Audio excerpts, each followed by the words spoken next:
कुर्डूमध्ये जो प्रकार घडला तो ऍक्च्युली वेगळाच आहे सगळा। यामध्ये IPS अधिकाऱ्यांना जे काही फोनाफोनी झाली, वास्तविक पाहता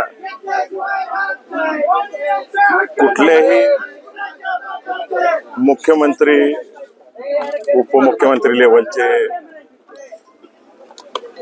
जे कोण लोकप्रतिनिधी असतील ते शक्यतो खाली कुठं फोन लावत नाहीत। मी आज एवढ्या जवळून हे सगळ्या गोष्टी पाहिलेल्या आहेत। एक तर SP कलेक्टर या लेवलला निर्देश देतात आणि सत्यता पडताळून करा असं सांगतात, परंतु माझी विनंती आहे तुम्हाला सगळ्या चॅनल्सना, तुमच्याकडे सूत्र भरपूर असते, सूत्राकडून माहिती भरपूर मिळते तुम्हाला। मी थोडक्यात सांगतो की त्या ठिकाणी घटना काही वेगळीच घडलेली की एका व्यक्तीने त्या ठिकाणी DYSPची रेड पडली असं एका व्यक्तीला सांगितलं। त्या व्यक्तीनं प्रयत्न केला त्या DYSPना समजून सांगायचा, तरी ऐकलं नाही, म्हणून त्या व्यक्तीनं संबंधित कोण तिथला जो व्यक्ती आहे जो कॅमेऱ्यात आपल्याला दिसतो त्या व्यक्तीला घेऊन अजून एक मध्यस्थी व्यक्ती होता, त्याने कॉन्फरन्स करून अजितदादांना फोनवर घेतलं। त्यानं काही डायरेक्ट अजितदादांना फोन लावला नव्हता। जो मध्यस्थी होता त्या मध्यस्थीच्या दबावापोटी अजितदादांना जे काही प्रोटोकॉल्स आहेत ते सोडून बोलण्याची वेळ आली। कसं असतंय, आमच्यासारख्या लोकप्रतिनिधींनी जबाबदारीने वागायचं असते, जबाबदारीने वरिष्ठांना सांगायचं असते, जबाबदारीने कामं करून घ्यायची असते। इथं कुर्डूमध्ये जर गेला तुम्ही, कुर्डूजी माझ्याकडे 7-12 उतारे आहेत सरकारी, तुम्हाला मी ते देतो सगळ्यांना 7-12 उतारे। माझी तर विनंती आहे की विधानसभा इलेक्शन झाल्यानंतर या ठिकाणी DPDCची पहिली बैठक झाली, त्यात आपल्या जिल्ह्याचे पालकमंत्री गोरे साहेबांनी स्पष्टपणाने कलेक्टर साहेबांना SP साहेबांना निर्देश दिले होते की कसल्याही परिस्थितीमध्ये या जिल्ह्यामध्ये वाळू माफिया असतील, मुरुम माफिया असतील, असल्या गोष्टी खपवून घेणार नाही, आणि तशा ऍक्शन्सही त्यांनी दिले, निर्देश दिले आणि घेतलेही गेले, परंतु पुन्हा त्याला थंडावा आलेला आहे।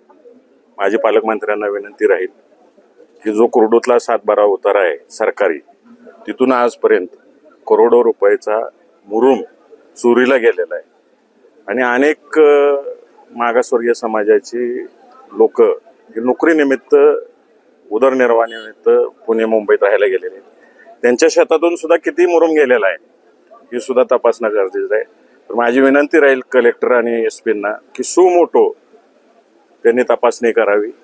तिथं सांगितलं जाते की तो मुरुम हा विकास कामासाठी नेला जात होता, विकास कामासाठी जरी मुरुम न्यायचा असेल, आता गव्हर्नमेंटने प्रक्रिया अत्यंत सुलभ केलेली आहे, ऑनलाईन केलेली आहे, ऑनलाईन टाकले की लगेच सगळ्या परवानग्या मिळतात, त्यात फक्त आपल्याला माहिती भरायची आहे, परंतु असं कुठं निर्देश झालेलं नाही आहे।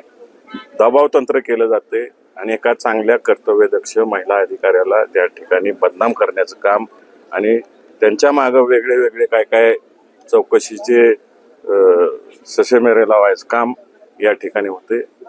माझी विनंती राहील मुख्यमंत्री महोदयांना की मुख्यमंत्री महोदयांनी याच्यात ताबडतोब लक्ष घालावं आणि जे खरे गुन्हेगार आहेत ते वाळू मुरुम माफिया आहेत मोठ्या प्रमाणावरती, यांचं सखोल चौकशी करावी आणि गुन्हे दाखल करावेत। कुर्डूमध्ये जावावं, जनता एवढ्या दहशतीखाली वागते, कुर्डूचे अनेक पॅटर्न आहेत त्या ठिकाणी। बीड सारखा प्रकार आहे सगळं, बीडपेक्षा फार गंभीर प्रकार आहे त्या ठिकाणी, अत्यंत। मी तुम्हाला सगळ्यांना मागाशी सांगितलं की तुम्ही चॅनलचे लोक शोधपत्रिका करता, तुम्ही शोधून काढा, तुमच्याकडे अनेक सूत्र आहेत, मी काही हिंट्स दिल्या तुम्हाला, आणि माझी अपेक्षा आहे की चांगले कर्तव्यदक्ष अधिकारी आहेत, कलेक्टर आहेत, SP आहेत, त्या DYSPना वाऱ्यावर सोडण्यापेक्षा खंबीरपणाने त्यांनी सगळ्यांनी आपल्या अधिकाऱ्याच्या मागं उभं राहावं, तिथल्या दीनदलित जनतेच्या मागं उभं राहावं की ज्यांच्यावर वर्षानुवर्ष अन्याय होतोय कुर्डूमध्ये। या गोष्टी सगळ्या आपण ज्या पद्धतीने बोललो बीडच्या पेक्षा साठी कोण आहे मग या सगळ्या प्रकारात? काल एक जणाचा व्हिडिओ व्हायरल झालाय नशा करतानाचा। माझी विनंती राहील की तुम्ही जावा, तिथल्या जनतेला विश्वासात घ्या, त्यांचे चेहरे दाखवू नका आणि त्यांना बोलतं करा. तुम्हाला सगळी नावं पुढे येतील आणि मोठं किती प्रकरण आहे ते गांभीर्याने लक्षात घेईल. अजूनही तुमचं म्हणणं बीडपेक्षा भयानक आहे. भयानक आहे बीडपेक्षा. अशा परिस्थितीत पहिल्यांदा हे करून घेऊ. विषय असे आहेत की तिथं अनेक वेळा तिथल्या स्थानिक पुढाऱ्यांच्या स्वार्थासाठी मतदान सुद्धा करून दिलेलं नाही, एवढी दहशत त्या ठिकाणी. एबीपी माझा, उघडा डोळे बघा नीट.